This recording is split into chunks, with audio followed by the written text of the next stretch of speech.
नमस्कार, आप देख रहे हैं प्रभा साक्षी और मैं हूं आपके साथ रेणु तिवारी। ये हमारा खास प्रोग्राम है न्यूज़ रूम, जिसमें हम चर्चा करने जा रहे हैं हाल ही में चाइना और भारत के बीच हुई स्थिति को लेकर बातचीत के बारे में। ब्रिक्स समिट में पीएम मोदी और चीनी राष्ट्रपति शी जिनपिंग की मुलाकात के बाद लद्दाख में भारत और चीन के सैनिकों की वापसी शुरू हो गई है। इस पूरे मामले में अब चीन ने अपनी चुप्पी तोड़ी है। चीन ने कहा है कि दोनों देशों के बीच हाल ही में हुए समझौते के बाद पूर्वी लद्दाख से चीनी और भारतीय सैनिकों की वापसी सुचारू रूप से हो रही है। प्रधानमंत्री नरेंद्र मोदी और चीन के राष्ट्रपति शी जिनपिंग ने 23 अक्टूबर को रूस के कजान में ब्रिक्स सम्मेलन के इतर अपनी द्विपक्षीय बातचीत में पूर्वी लद्दाख में वास्तविक नियंत्रण रेखा यानी कि LAC के पास सैनिकों को पीछे हटने और गश्त को लेकर हुए समझौते का अनुमोदन किया था। बीजिंग ने बताया कि सीमा क्षेत्र से संबंधित मुद्दों पर चीन और भारत के बीच हाल ही में हुए समझौते के तहत दोनों देशों की सेनाएं अपने अपने जवानों की वापसी में जुटे हैं और प्रक्रिया सुचारू रूप से चल रही है।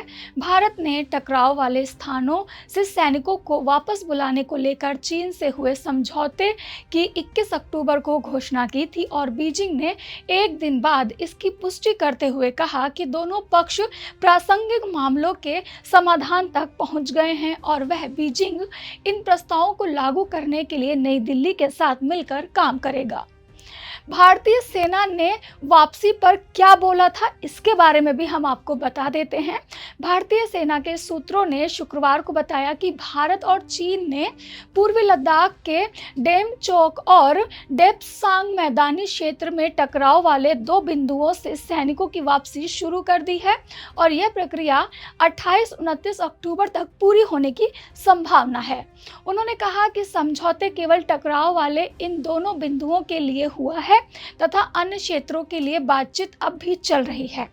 सूत्रों ने कहा है कि सैनिकों की वापसी की प्रक्रिया पूरी होने के बाद टकराव वाले दोनों बिंदुओं पर गश्त होगी और दोनों पक्ष अपने अपने सैनिकों को हटाकर अस्थायी ढांचा को नष्ट कर देंगे।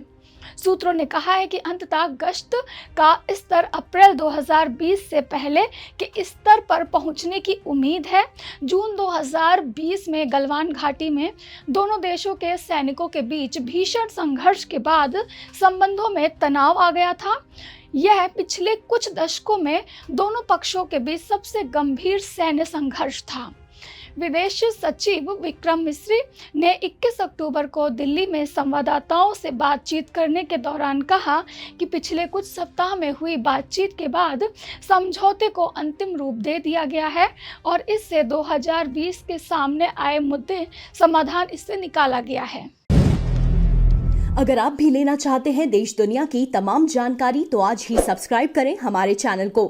साथ ही नीचे दिए बेल आइकन को जरूर दबाएं ताकि हर अपडेट आप तक पहुंच सके।